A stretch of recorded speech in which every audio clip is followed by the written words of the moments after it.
importante perché innanzitutto è un tema molto attuale e molto sentito dalla comunità. Oggi che è stata la dimostrazione, perché la nostra sala dove appunto si è tenuto l'incontro era gremita di persone anziane e non persone anziane, quindi è chiaro il segnale che il tema è un tema trasversale che interessa tutti. Il sindacato chiaramente è un soggetto sociale e che quindi si occupa anche di temi di fragilità, di vulnerabilità e di temi molto sentiti dalla comunità. Ci siamo resi conto, e ringrazio la FNP Agrigento Tennis Tenna per aver pensato e organizzato oggi questo evento in collaborazione con la CISL, perché è un tema che tocca le corde e le anime di tutti. In più è stato un tema molto anche apprezzato dalla presenza delle autorità, Sua Eccellenza il Prefetto, il Sindaco, tutte le forze dell'ordine hanno partecipato e hanno arricchito con i loro contributi e la loro presenza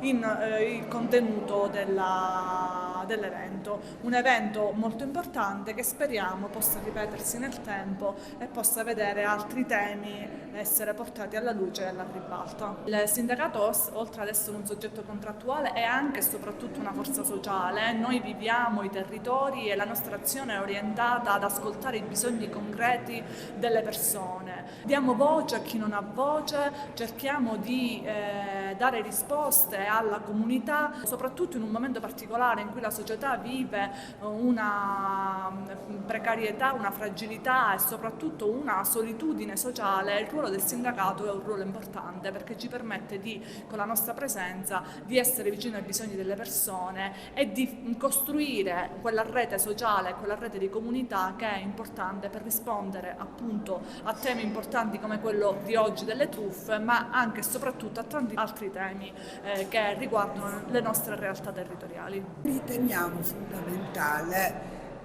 affrontare questo tema che sta diventando un problema serio. Noi abbiamo soltanto due strumenti, l'informazione e la sensibilizzazione. Attraverso questi incontri vogliamo diffondere e fare conoscere il problema. Il problema si risolve affrontandolo e con la conoscenza. Come FNP è questo che faremo in tutti i territori. L'importanza di questa giornata è stata l'intervento dei relatori che hanno centrato la nostra intenzione di portare a conoscenza tutti i pensionati del territorio che hanno fatto sentire la loro voce nella nostra struttura per poter mettere assieme una giornata di formazione, una tavola rotonda che desse a loro alcuni spunti, alcuni significativi interventi da parte delle forze dell'ordine, del territorio, assieme alla psicologa, assieme a tutti quanti i partecipanti, e credo che noi abbiamo centrato oggi l'obiettivo di quello che era la nostra volontà di intervenire nei confronti dei cittadini del territorio di Enna e provincia. Queste iniziative noi le abbiamo già fatte in precedenza in altri territori, continueremo a fare la sensibilizzazione nelle parrocchie, come ho detto nel mio intervento, anche nei centri anziani, nei centri di aggregazione, perché il cittadino deve essere solerte a denunciare, perché il silenzio aiuta i truffatori in maniera notevole a continuare a truffare. Se riusciamo a fare rete tra le organizzazioni sindacali, le forze dell'ordine, i cittadini in primo luogo, che ci aiutano a noi a capire come possiamo affrontare queste tematiche, credo che possiamo abbassare il numero delle truffe.